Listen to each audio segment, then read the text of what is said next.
Rire son palmarès d'une nouvelle victoire après un Deutschland difficile. Je revis vraiment hier après avoir essayé mon auto parce que honnêtement, avec Stéphane, au Deutschland, on décomptait les spéciales parce qu'on ne s'est pas amusé, à part une ou deux spéciales style le Nürburgring, où ça sera peut-être la plus belle spéciale de l'année qu'on aura fait avec cette auto. Mais là, les vignes, on en a dégusté, là on était content de terminer. Tandis qu'ici, la dizaine ou quinzaine de kilomètres que j'ai fait avec nos Xara, je dis enfin, la Xara de nouveau dans ses éléments et nous on va de nouveau prendre notre pied. Ben ça on se réjouit de prendre le départ du rallye pour ça. Un autre Belge se réjouit de découvrir les routes tortueuses de Madère au volant de sa Renault Maxi Mégane. C'est le champion de Belgique, Chris Prinsen. On va avant tout essayer d'être une fois à l'arrivée parce que ça fait déjà longtemps qu'on n'a plus vu l'arrivée. Mais bon, j'espère quand même de faire un beau rallye. Mais je dis c'est difficile parce que c'est comme un tout autre style de parcours que chez nous. Et en plus, un premier passage avec une voiture de course, ça change quand même. Donc on a bien reconnu, ça c'est vrai. Et Dan a beaucoup d'expérience, mais bon, pour moi, ça reste la première fois. Une première qui commence par une spéciale spectacle le long du port de Funchal. Une exhibition de 2 km 28 où Henrik Lundgaard est le plus rapide.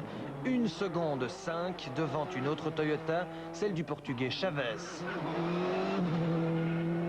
Les Toyotistes devancent les Subaru de l'Italien Liatti, du Hollandais de Jong et de Dallavilla. Chris Prinsen est en forme, lui aussi.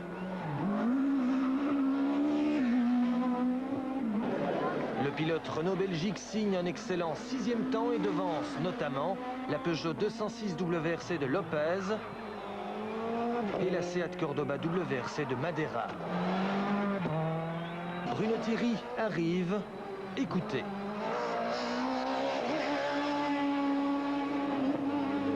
Bruno ne peut plus changer de rapport, sa boîte de vitesse est bloquée en première.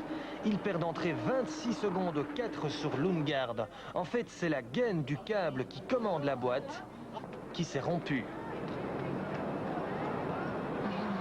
La commande de boîte réparée, Bruno s'élance le lendemain matin sur les hauteurs de Funchal avec, il est vrai, un handicap de près d'une demi-minute. Le pilote Citroën signe 2 meilleurs temps sur 4.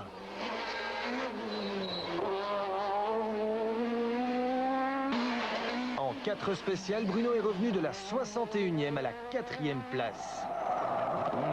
Dallavilla le devance de 6 secondes, Lundgaard de 16 secondes. Et Liatti, le nouveau leader, de 25 secondes.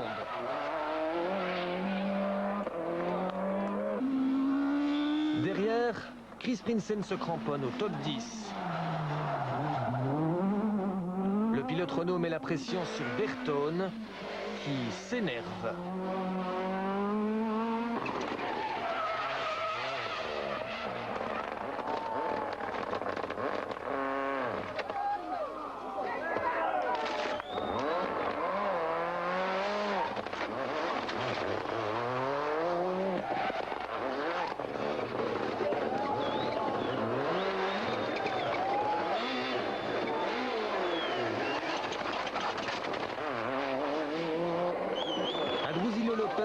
Perd du temps lui aussi sur crevaison.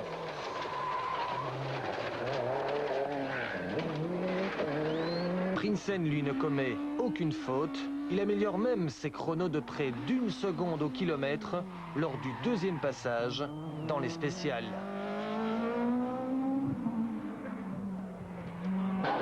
En tête, Piero Liatti, qui a déjà gagné 2 fois le rallye de Madère, creuse l'écart. Il signe 6 meilleurs temps sur 8.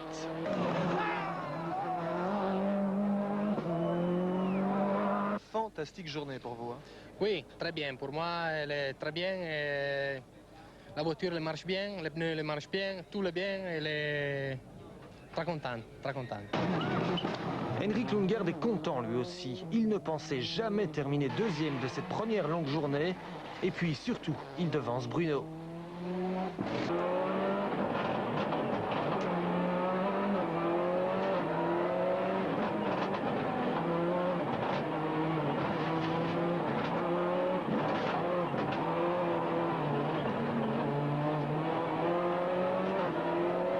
us, it's incredible. If we can finish in front of Bruno, I'll be very, very happy. But okay, if he passes us, I hope that Liazzi will still be in front.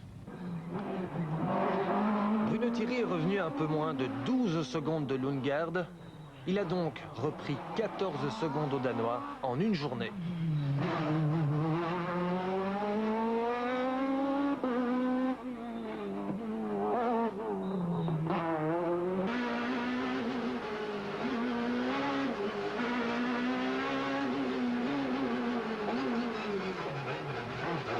Sans les 26 secondes perdues hier soir, Bruno jouerait la tête avec Liatti, loin devant Lundgaard, qui ne surprend pas Bruno.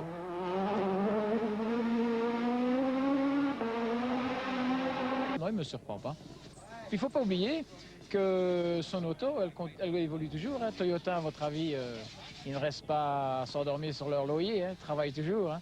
Je sais très très bien qu'ils ont fait une semaine d'essai asphalte, moteur et tout complet, tutti quanti. Donc elle évolue son auto. Hein. Bruno a repoussé Dalla Villa à plus de 16 secondes. Lopez a signé 2 scratchs avec la Peugeot 206. Il est revenu à 1 seconde de l'Italien. Il devance l'idole locale Vitorsa et un Rui Madeira un peu optimiste. 8e, Chris Prinsen a gagné 2 places.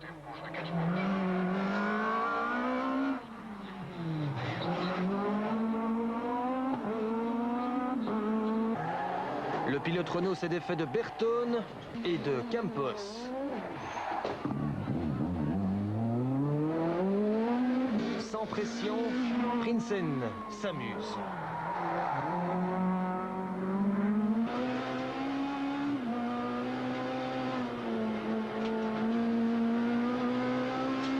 Petit à petit, ces chronos se rapprochent de la seconde au kilomètre, séparant théoriquement une Citroën Xara d'une Renault Maxi Mégane. Pendant la reconnaissance, il y a vraiment beaucoup de trafic.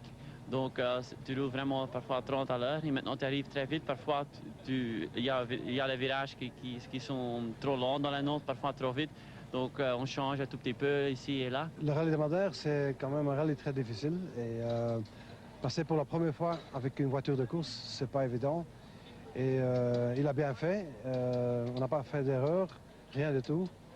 Et juste, on voit maintenant que peut-être la Formule 2 vis-à-vis des 4x4. Je crois que c'est fini la Formule 2 ici. On ne peut plus concurrer avec les 4x4. Et c'est vrai que sur les 8 premiers, 6 pilotent une 4 roues motrices. Thierry et Prinsen arrivent au bout du développement de leurs 2 roues motrices, mais ils n'ont pas dit leur dernier mot.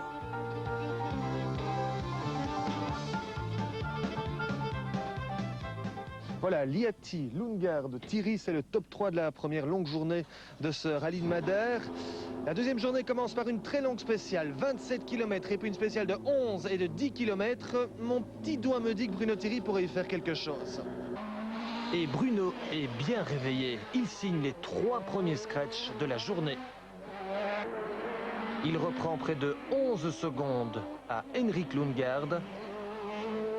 La bagarre entre le Belge et le Danois est lancée.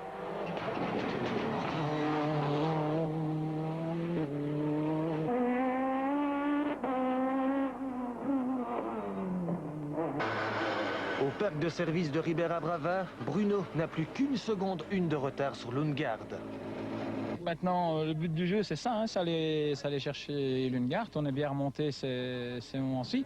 Maintenant, il faut garder le rythme jusqu'à fin de la journée. Tout peut encore arriver. Oui, mais enfin, il y a encore quelques spéciales qui ne nous sont pas favorables. Donc, on est vraiment obligé de se ménager une avance suffisante avant les 3-4 dernières spéciales du jour. Ainsi que la suivante qui ne nous convient pas du tout, où là, on sait qu'on va ramasser un peu. Mais l'objectif, c'est de passer Lundgaard, évidemment, pour le championnat. Chris Prinsen, lui, a des soucis.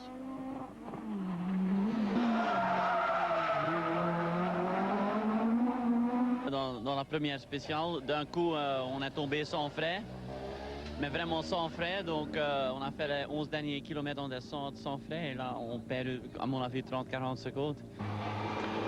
Mais Chris a gagné une place suite au retrait de Lopez, problème d'embrayage. En tête, Liatti gère. Et puis, Bruno Thierry s'empare de la deuxième place.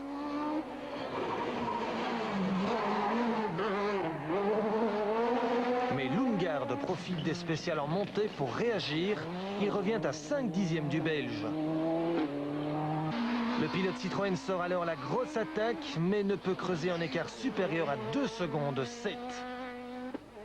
Tout va donc se jouer dans la longue spéciale de 27 km. Problème, Bruno a déjà usé la série de pneumatiques qui rend le comportement de la Xara moins brutal. Mais il y croit. Malgré une température plus élevée des pneumatiques moins performants, Thierry améliore son chrono du matin de 2 secondes. Sera-ce suffisant? Non, car Lundgaard fait exploser le chrono. Il roule 8 secondes plus vite que ce matin et assomme Bruno. Reste une spéciale à franchir. Thierry attaque encore et encore.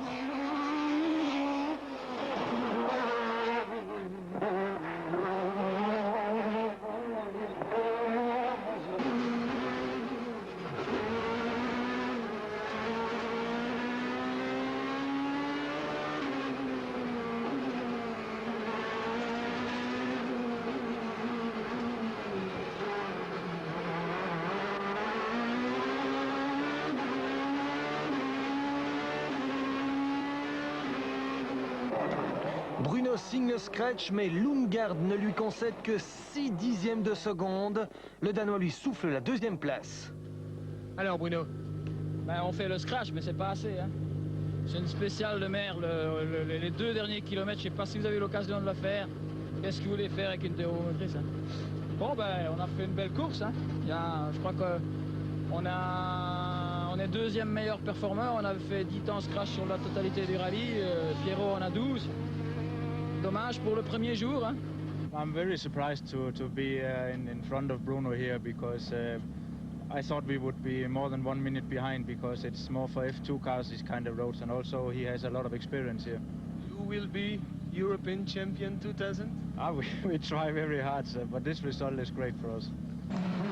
Devant Lundgaard, Liati roulait sans pression. Il gagne Madère pour la 3e fois. et je suis très contente pour tous les 2 jours.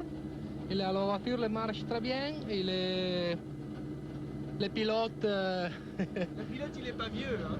Non. Pour moi, la condition, il est bon parce que 8 mounts, pas conduire la voiture, il est très difficile. Hein? Dans le team Procar italien, on est aussi très contente parce que Dalla Villa termine 4e devant le Madérien Vitor Sa et le Portugais Madeira. Chris Prinsen, lui, contient les assauts de Bertone sans commettre une seule faute.